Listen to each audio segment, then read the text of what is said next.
I don't have a thing. I figure I ought to get probably 50 or 60 pages written before, Get another what? 50 or 60 pages written before I start working. Martha was the only one.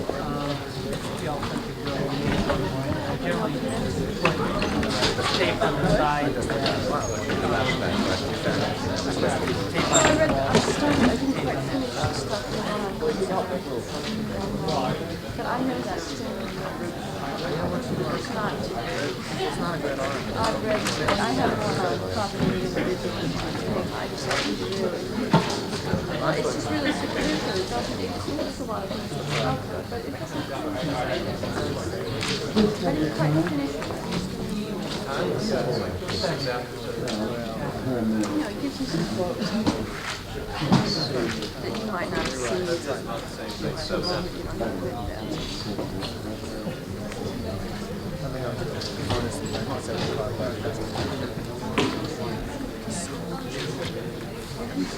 Well, I guess this is the beginning, almost the beginning of the vacation, so we'll see you next week.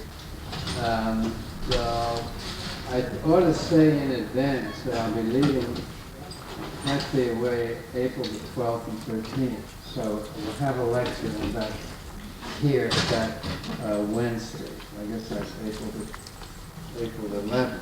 That's good on that Wednesday.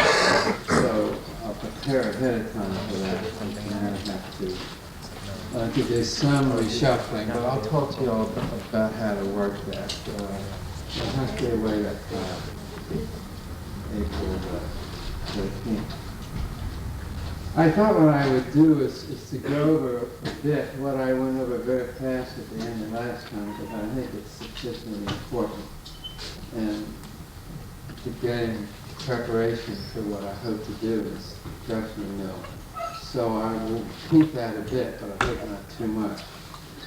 I was discussing the last time 5 ways in which it seemed to me Mill was attempting to go beyond Bentham and to formulate what he took to be a more satisfactory version of the doctrine of utilitarianism, I think you might call it.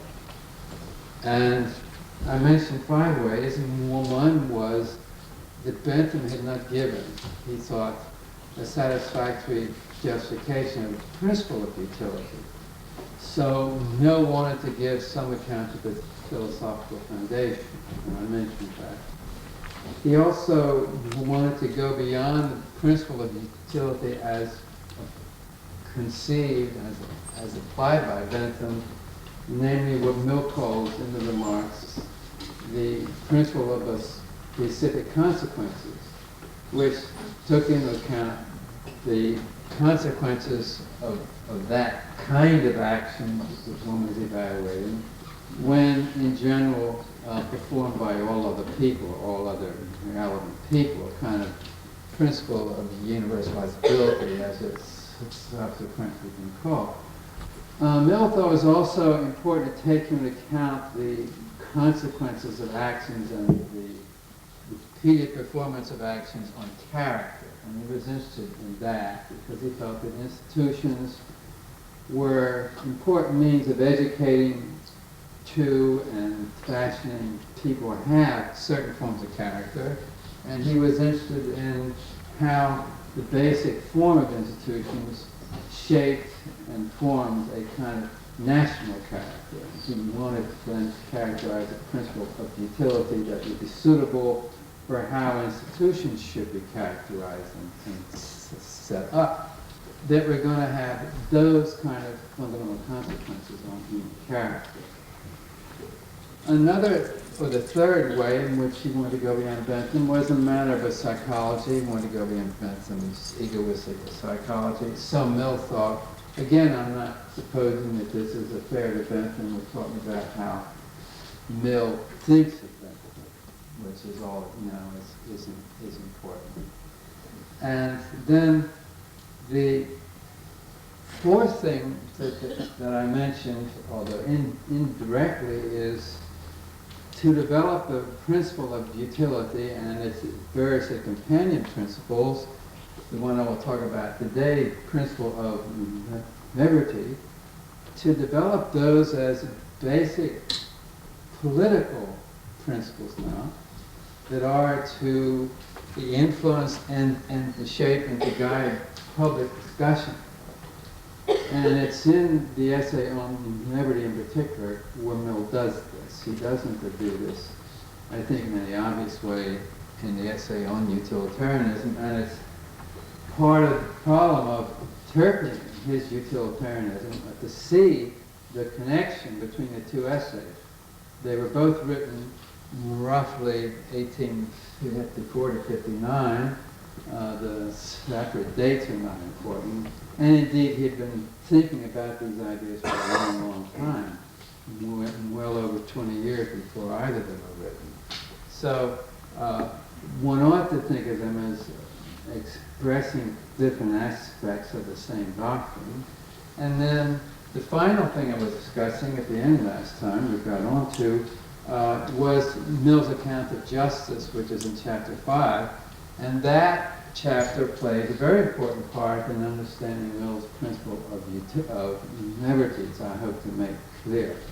So a lot of the criticisms of Mill's essay on liberty are, I think, the result of a failure to see the connections between the two essays and also the essay on suggesting women, which is not actually published until 1869. But Mill, from a very early age, had been an ardent feminist, as one would say today. It goes back to 1830, even before he met Harriet Taylor. So he had this idea for a long, long time. But he finally doesn't publish anything about it in 1869, which is nearly 40 years later.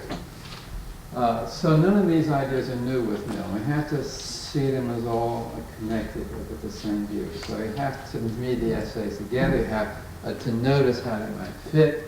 If there's a lacunae of some sort in some of these essays, then you have to see whether it is matched in the other one. Now, at the end last time, I was mentioning a problem with Mill, and I wanted to go over that. See if I can find where I want to begin. Yeah, I outlined the various parts of chapter 5. I won't go over that again.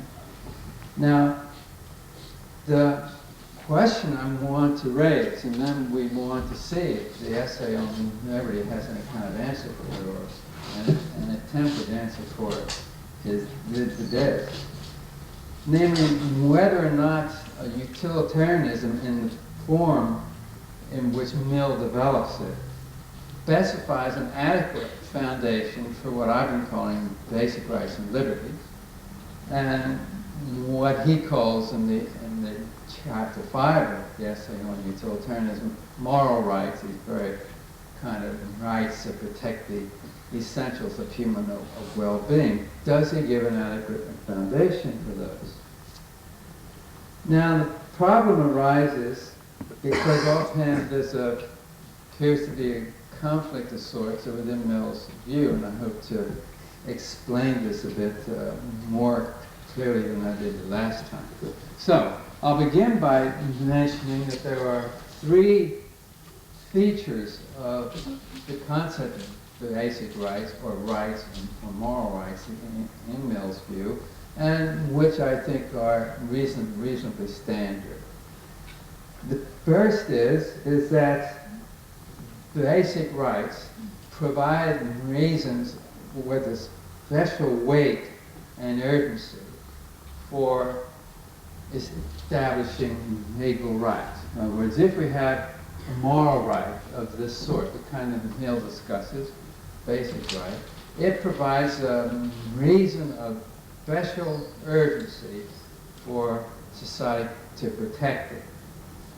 But this has special weight, and as Mill explains in chapter 5, these reasons, that is, for having these rights, concern the essentials of human well-being, the very groundwork of our existence, And these reasons are connect up with what he says near the end of the chapter, I think in paragraph 34, with utilities that are extraordinarily important and impressive. The second feature is that to have a right means that it has a kind of a peremptory character, so that to have a right is to have a moral versus a legal justification for demanding that some liberty or some service be provided by or from others, of demanding to be supported in some way by the coercion or protection of the state against interference by others, or if not that, then to be protected by social pressure or public opinion, in the sense of viewing that as a form of moral pressure. So it should be protected in either of those ways, and that protection is appropriate, and if you have a right, you have the right to demand that. There is a justification to demand that, where this again has this special urgency. And then third, Mill insists that we have these rights. They are apart from and can go contrary to existing legal institutions, as opposed to what perhaps others have said. They are independent in this sense of law, as it now exists, or has existed. And I think in paragraphs 16 to 25 of chapter 5 of utilitarianism, all of these features are mentioned, and I think this is what Mill believes, these three things. Now, the problem arises as follows. There are two ways, often, in which legal rights can be justified. And it seems as if Mill appears to hold to both of these, and the problem is the connection between them. The first way is by an appeal to a general teleological conception, in particular in Mill's case, by an appeal to the principle of utility. That is, that we can say we could justify people having these legal rights on the grounds that it's the best way, most effective way to promote the general happiness of the members of society. And the other way is, the second way, is by an appeal to what appears to be an independently existing basic right of some kind that individuals have, and which rights exist independent of the legal order, of course. And these rights, what they are, we ascertain, on Mill's view, as I'm now interpreting it, by looking to the essentials of human well-being, to looking to ascertain what are the very elements of the groundwork of existence, and so on.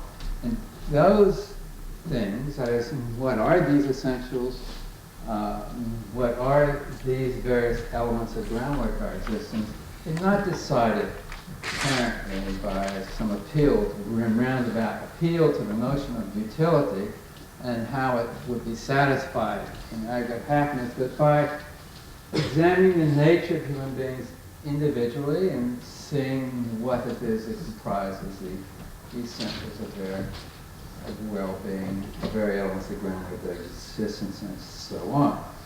Now, in the first case, we might describe the legal rights as required by some overall principle of social policy, which we justify by reference to the principle of utility, understood in this aggregated way.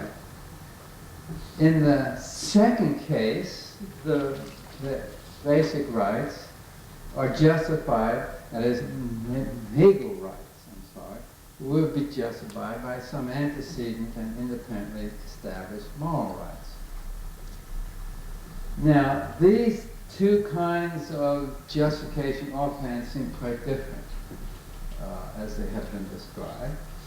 consider following case of Congress might set up price support system for agricultural produce. I know this has existed a long time since the Brown Plan. So the idea of this would be to encourage a production to smooth out the fluctuation in prices and a whole variety of other reasons that we might have for that.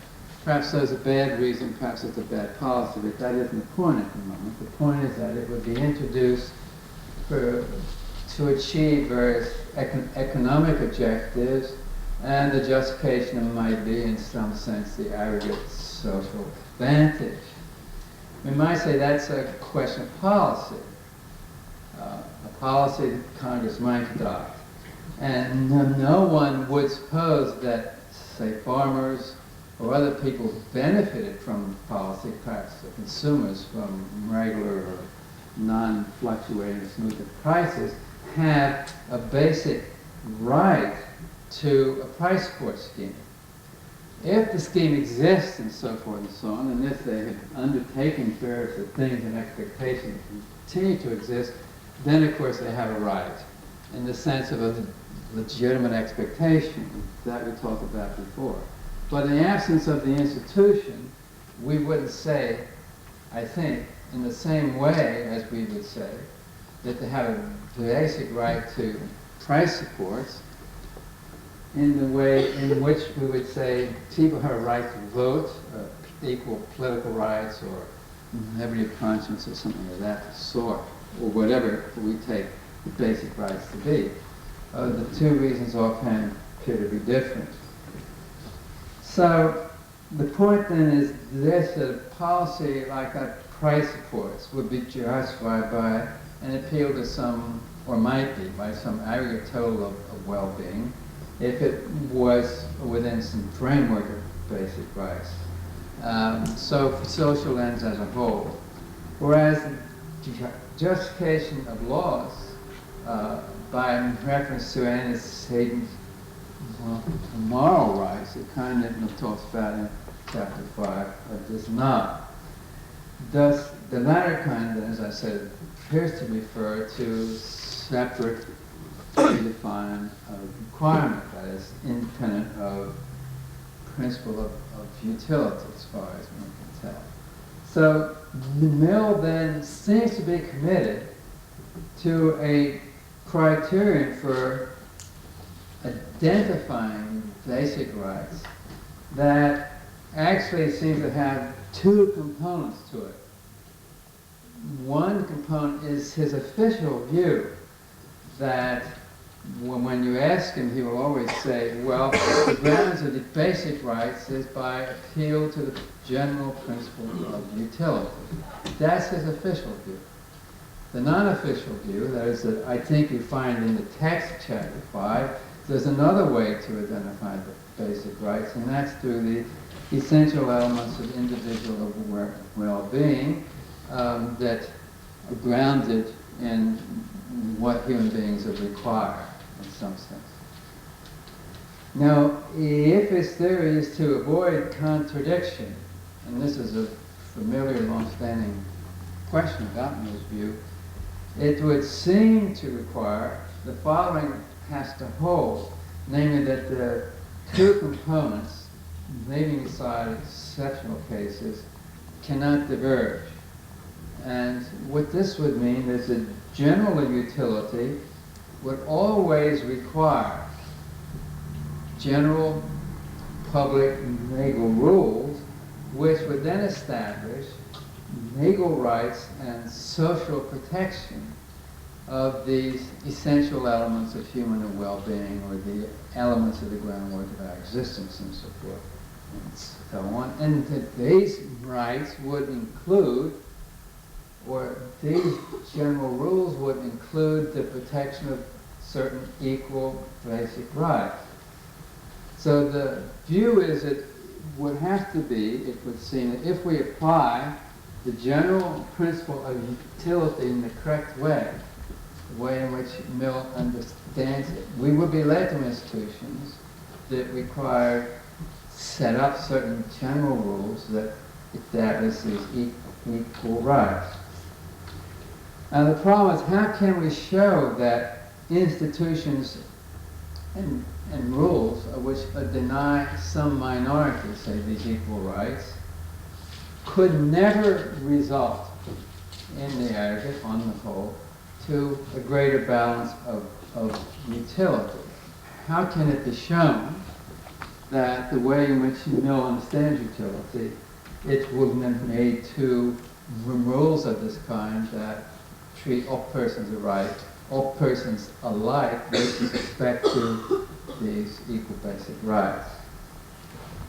Now, one can say that if it's not enough that just that we have some non-Benthamite notion of utility, suppose that Mill certainly does define such a notion in Chapter 2 of utilitarianism. Suppose we use as a name for that simply individuality or something of that sort to indicate what that value is. Not that that's a fair description. Still, why would it be the case that if we wish to maximize that sort of value throughout society, in the aggregate, it would be the case that we would do so through the assignment of equal rights? Why should that be true? And many have thought, in the case of the past societies that have had high cultures, that one of the justification for repressing such certain minorities is that made possible these various higher forms. Now, one might say that, well, the utilitarian principle requires that each is count for one and no more than one. And it might be thought that that is some basis for equal rights. But as Mill himself recognizes in the footnote to paragraph 36, in which he replies to Herbert Spencer, the idea of each account for one and for no more than one is just a thing about measurement.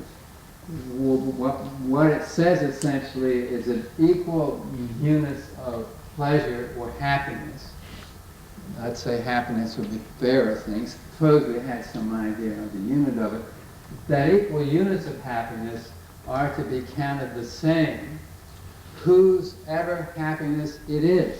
It doesn't matter. In other words, as a principle, you might say, of impartiality is applied to units of happiness.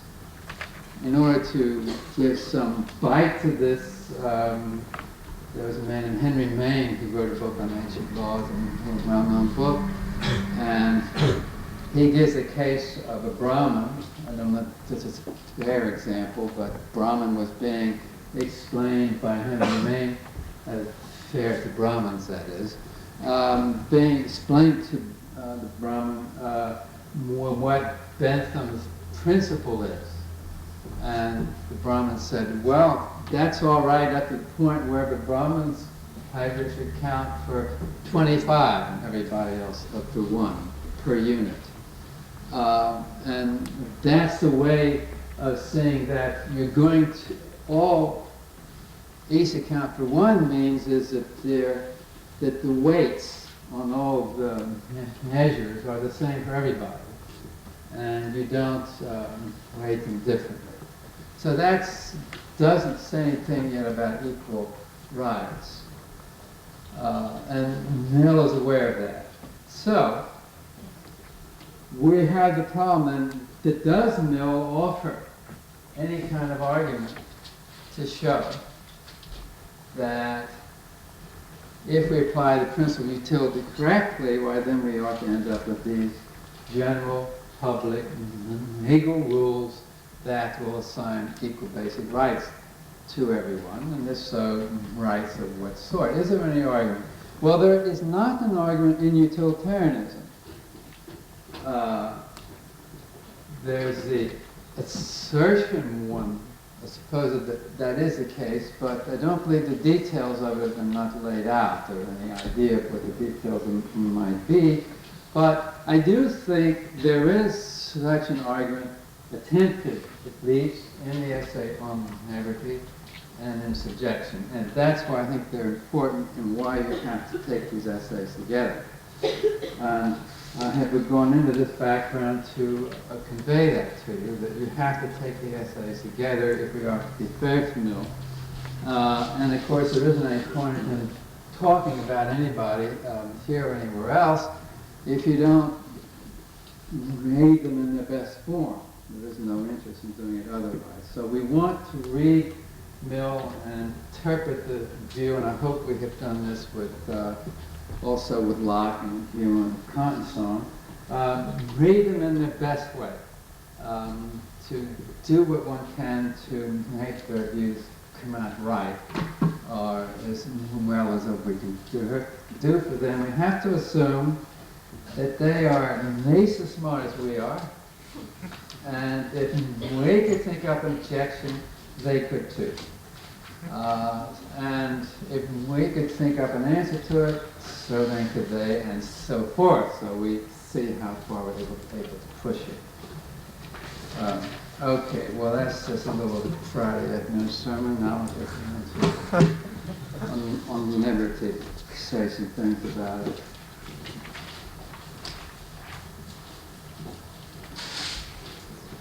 Well, I think I will skip over a bit the beginning part that I was going to say. The important thing to see is that Mill, well, you ought to think about how he views the problem. He views it as that, one might say, social liberty in the broad sense, in the way in which he thinks that problem arises within what he thinks is the democratic state to come. Mill lives at a time where he thinks there's going to be a major change to come. In that sense, at least he lives, as almost all of us, I suppose, think we live in an age of transition. But the kind of society he is thinking about, he doesn't think is here yet at the time he is writing, and he's concerned with liberty, or what we might call social liberty, in the democratic age to come. So he isn't concerned with, say, the tyranny of kings. He thinks that that has been more or less resolved by various constitutional devices. What he's concerned with is the tyranny, if that's the right word to use, of public opinion within a democratic society that is about to come. And he's concerned with tyranny of it in the form it might take in the exercise of legislation, that is through, say, America's Congress or England Parliament, that would be repressive, through the new majority that doesn't appreciate the values of it. Or he's also concerned with tyranny of the public opinion in society insofar as it exercises a certain kind of moral pressure on people not to do various things, not to entertain certain ways of life and so forth. So he is concerned not with problems that at that time existed so much as he thought was soon going to exist. Now, Mill surveys in chapter 1 a number of defects of prevailing moral opinion. I won't, I think, mention those, but I think they're important enough to see. He thinks that prevailing moral opinion is kind of a mixture of prejudice, unthinking sentiment, combined with class interests, in the sense that the dominant classes in society always have a larger weight in the influence of public opinion. And then combined with all of these things together, it is some emphasis given to considerations of utility, in Mill's sense, the general interest and broad way of a society, without attempting to specify that more exactly. So what Mill thinks that there is this kind of mixture of opinion, partly reason and part not, and what he thinks that it's unprepared, this public opinion is unprepared to discuss the question of how the boundary ought to be drawn in this future society, future democratic society, between the rights of the majority, the political majority, and the rights of the individual. It's unprepared to think intelligently about that question in a manner that is suited to the nature of the society of which you think is going to come about, be democratically industrial, be in the whole secular, and so forth. At the end of the chapter, more or less chapter 1, he shows some optimism, but not over-optimism, about being able to introduce a principle that will be of some actual help and guidance in this public discussion. He thinks it isn't too late to propose some principle and to have it adopted. On the other hand, he isn't overly optimistic either about the chances of success. But his own view, as I mentioned earlier, his own role that he casts for himself is that his vocation is to be an educator of advanced opinion. And this essay is a perfect example of that. He is trying to educate, you might say, advanced opinion in this principle of whenever he thinks that's important in guiding public discussion, public legislation, and controlling the oppressive features of public opinion insofar as it exerts a kind of moral pressure. So that's what I think you should see he's attempting to do. Now, make a comment about the parts of the essay to read. It's a long essay, and I think some parts are more important than others. And I'll just mention the parts that I think you ought to be sure to read a number of times and think about, understand what's going on. Anyway, that's my view of the matter. All I can do here is to guide you to things that I think you should look at and hope that my guidance isn't wrong or too far off. Well, I would read all of chapter 1. I think that's important. It gives you Mill's aim, and it begins on the statement of principle. I think chapter 2, to read the first 11 paragraphs, and to read the last 5 paragraphs. The first 11 paragraphs, I think, are important. Of course, it's all interesting and important, but particularly the first 11 paragraphs, which is on Mill's so-called infallibility argument, which people have thought is not a very good argument, but I think if you read it carefully, you can certainly construct a valid argument there. Whether it's sound or not is another question, but there is a valid argument there, I think, and it's a matter of trying to dig it out. And the premises that are asserted, that anyway, gave one a clue to what Mill's background views are in social theory and the nature of the society that he's addressing, whether he thinks he's addressing. In chapter 3, the first 9 paragraphs, fundamental in giving an account of his conception of individuality. That's a term I use. Perhaps one should say autonomy is another term that one could use. So what Mill will call the essential elements of human well-being, I think turn out to be one element we could characterize under security, that is a protection of rights that secure the person, and those he discusses in chapter 5 of Utilitarianism. And then this element here we could call individuality or autonomy, those rights that protect those essentials of well-being.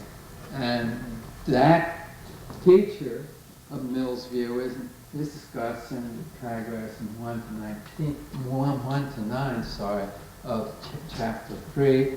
I'd also look at chapters 14 and 19, and there are some important passages in 13, but those I think we want to be sure to look at. I think, to continue, chapter 4, the first 12 paragraphs is very important. And if one doesn't see the connection between what Mill is saying there and other things, I think one is hopelessly lost as to what the view is. I'll explain why in a moment, at least I hope to get to it today. But you have to read chapters 1 to 12, because what you there realize is that Mill means by harm to prevent harm to others. Actually turns out to mean to prevent the interfering with the legitimate interests of others. And these legitimate interests turn out to be moral rights. So the term harm gets specified in a very important way, I think, in these first 12 paragraphs of chapter 4 of Mardy. Then on 5, it has lots of examples, but I think, say, the first 4 paragraphs are important in spelling out some of the details of the principle of integrity.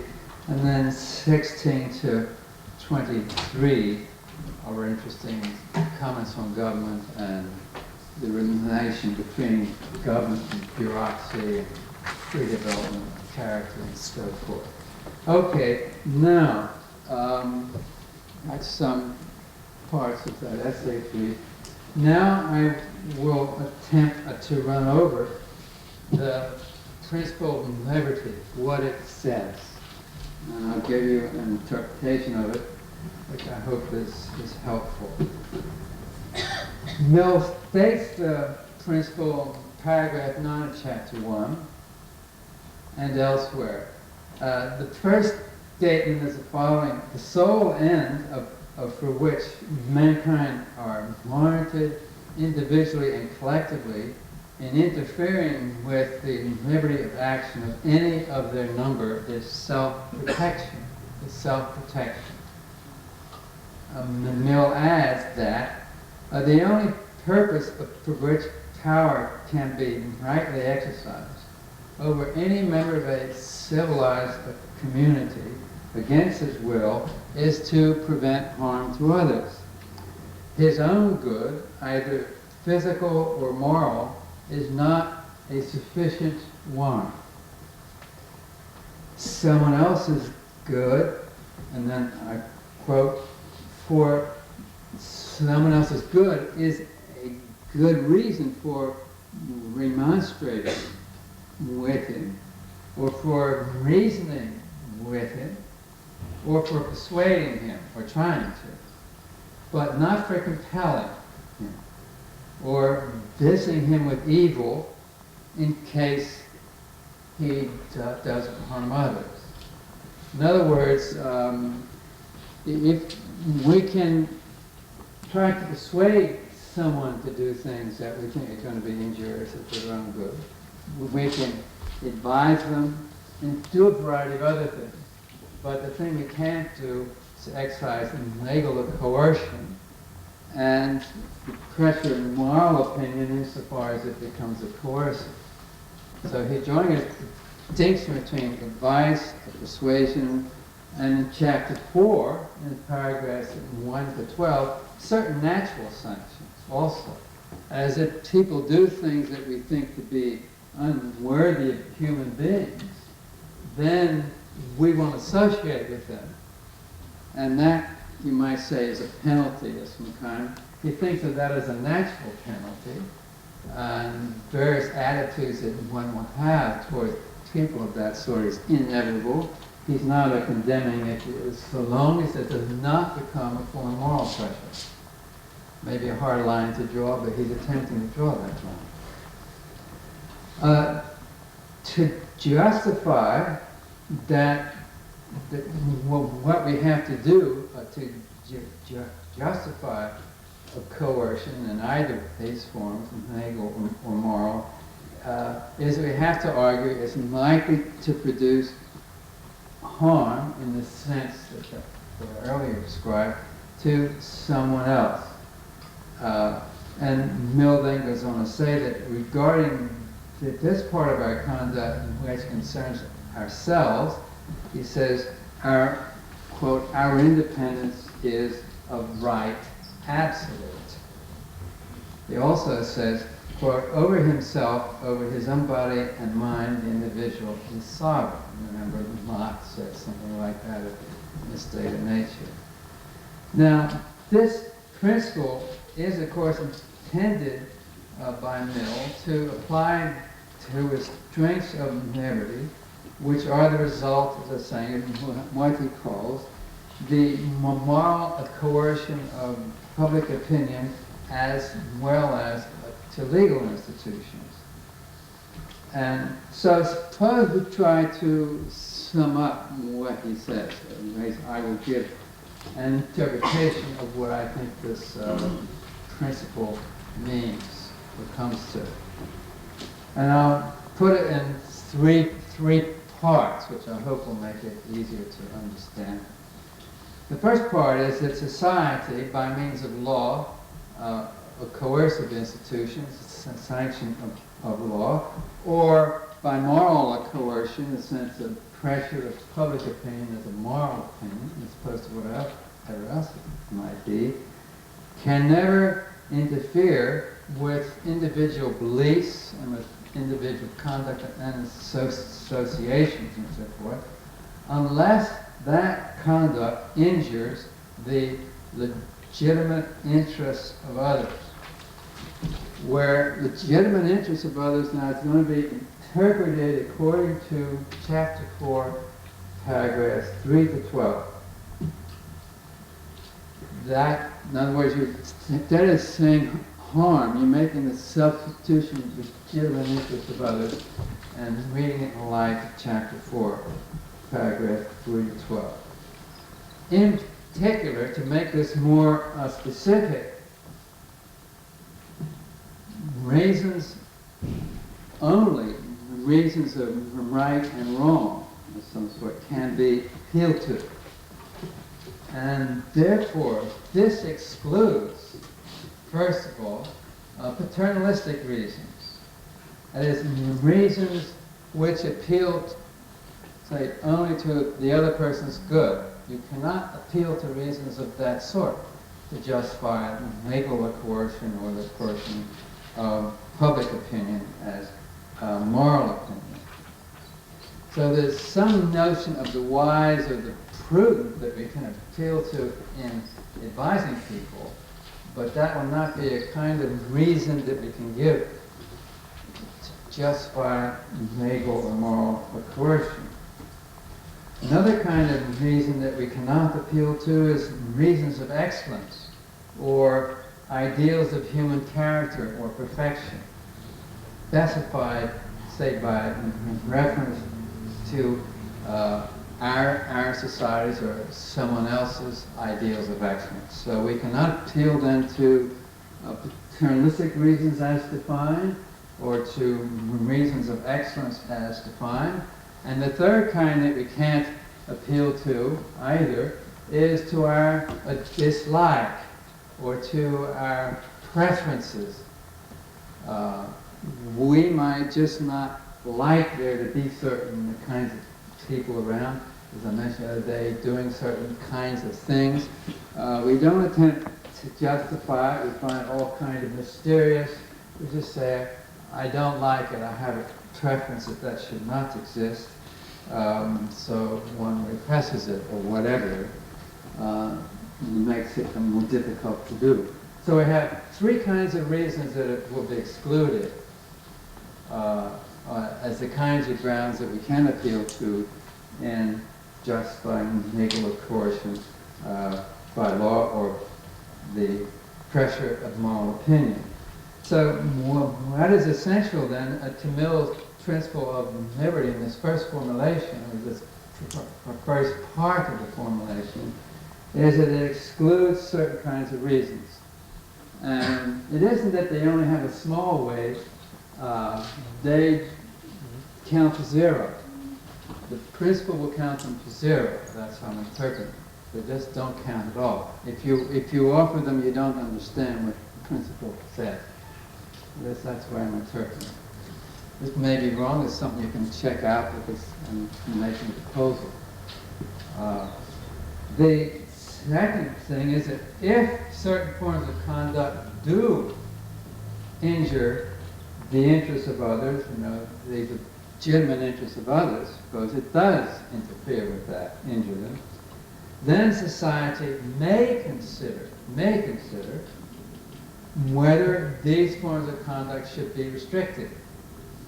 The question is to be discussed on the merits now.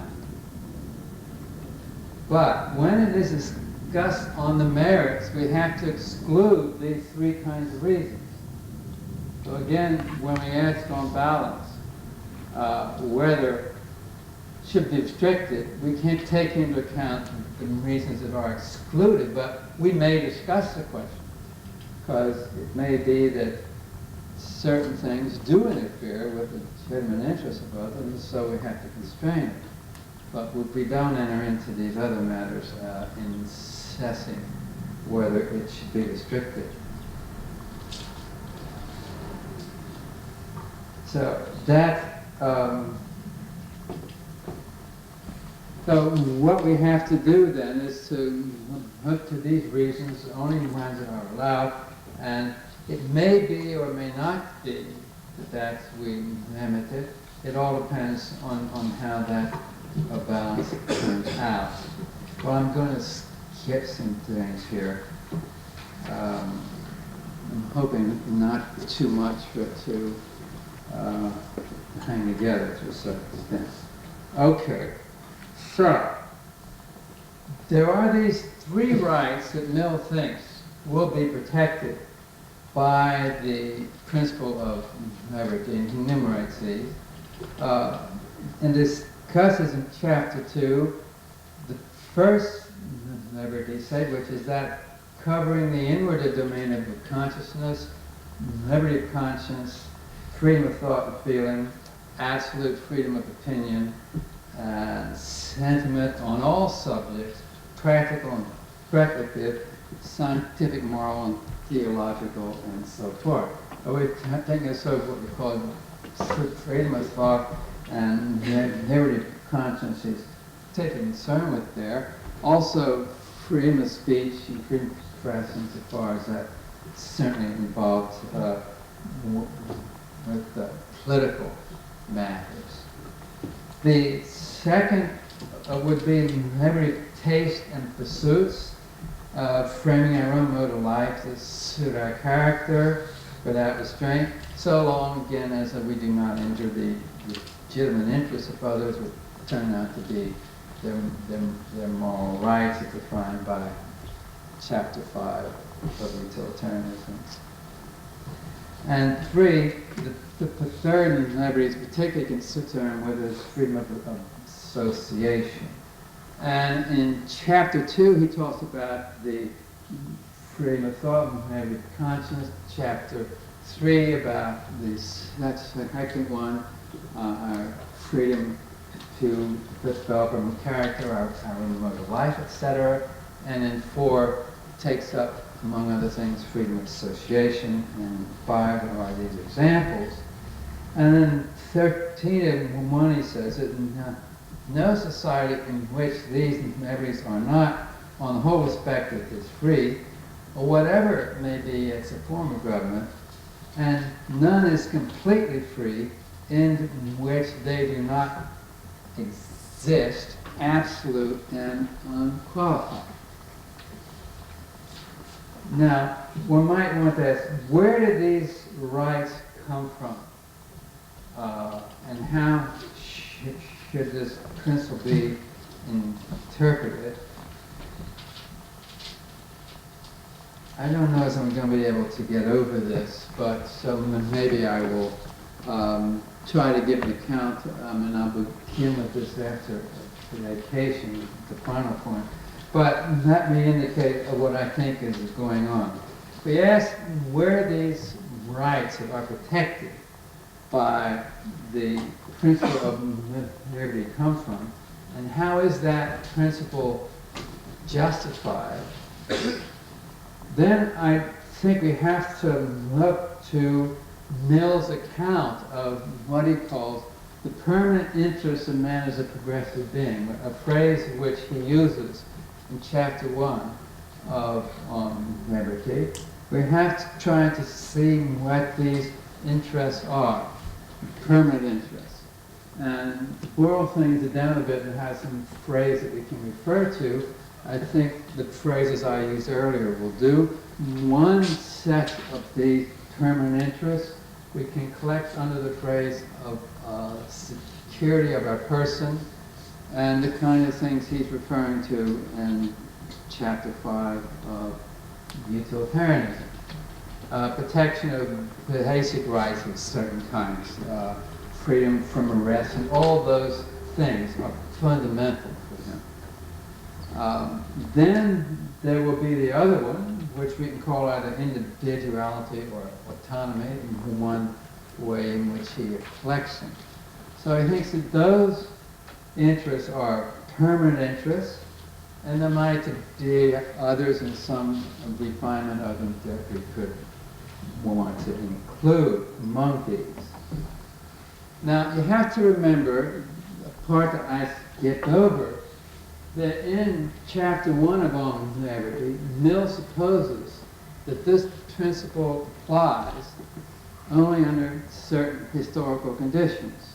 He's thinking of England at that time and the democratic society to come. So he makes various restrictions. It does not apply to children. It does not apply in earlier societies. It does apply in societies where a level culture has been reached and a basis for institutions has come into existence such that society can be improved by freedom of discussion and so on. He's assuming a certain background in history and a certain level of culture.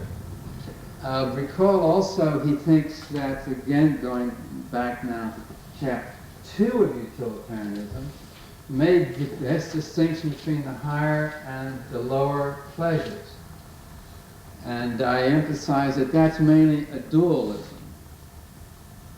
between pleasures that arise on the basis of what we might say are more or less urgent biological, physical needs and so forth, and which past a certain amount are satisfied adequately. And then the higher pleasures result from the exercise of the higher faculties. And the point here is that then he believes it's a basic psychological fact about human beings that if they have freedom of choice about how to arrange their life, they will show a decided preference for the higher pleasures. And what that means is that they will actually arrange their lives in a way in which the exercise of the higher faculty have a central place in their life. So I think I'd better stop here. But what I'm trying to do is to indicate, if you want to explain how you get from the principle of utility to an argument that's at any rate plausible, because I think it is plausible, I'm not saying it's right, but it is plausible, we want to do the best we can for it, to saying that a society under these conditions should without exception provide these equal rights, and then you have to tie it together this way. So, I'll stop here and begin on this exercise. What's that apart essay on how you put this as a... Oh yeah, Is it in order? Do you know? no, it's working out. Yeah.